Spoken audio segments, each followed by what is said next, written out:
À la lueur des phares, c'est un convoi de dizaines de véhicules qui se forment ici chaque matin.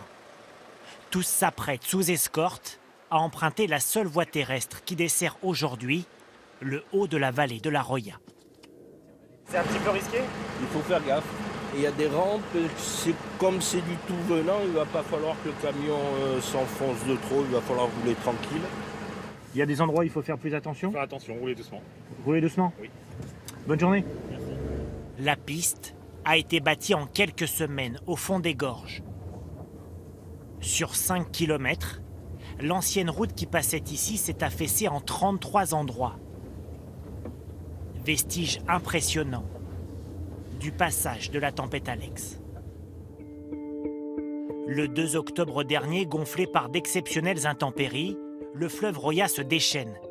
Des routes disparaissent, des bâtiments sont engloutis et plusieurs habitants sont pris au piège. Dans la Roya, 3 personnes sont décédées, 3 autres sont toujours portées disparues. Pendant presque 2 mois, Tende, au bout de la vallée, a été comme coupé du monde.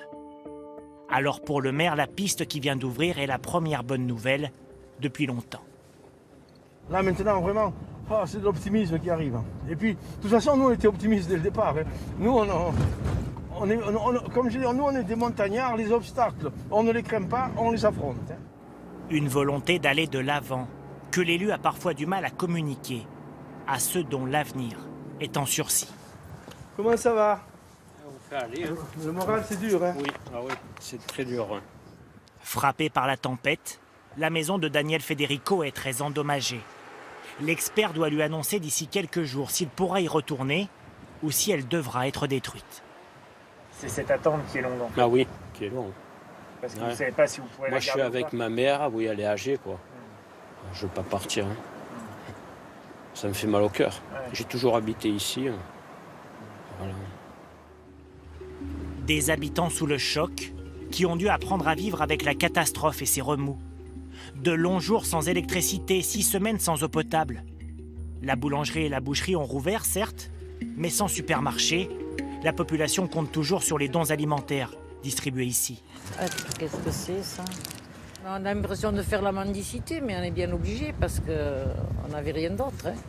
Bon, sûrement que quand je demande quelque chose, aujourd'hui il n'y a pas, peut-être demain. Alors bon, mais tant pis, on prend demain. Hein. Une vie au jour le jour. Mais comment imaginer l'avenir quand sa région a été à ce point dévastée? Dans cette résidence, certains ont trouvé la réponse, loin de Tende. Il y en a 1, 2, 3, 4, 5. 5 familles qui sont parties. Sur 11 familles, 5 départs. Celle d'Anthony n'avait pas le choix. Vous imaginez quitter Tende? Ah bah c'est déjà fait en fait. Ouais. Ah ouais, la petite elle est traumatisée, ma femme c'est pas possible. Ouais. Pour eux c'est pas possible, alors du coup bah, on part de là. Ouais. C'est comme ça. Maintenant bon, on peut plus rien faire. À Tende, 400 des 2000 habitants seraient partis depuis la tempête. Reconstruire au plus vite pour qu'ils reviennent, c'est l'immense défi qui attend ce village de montagne.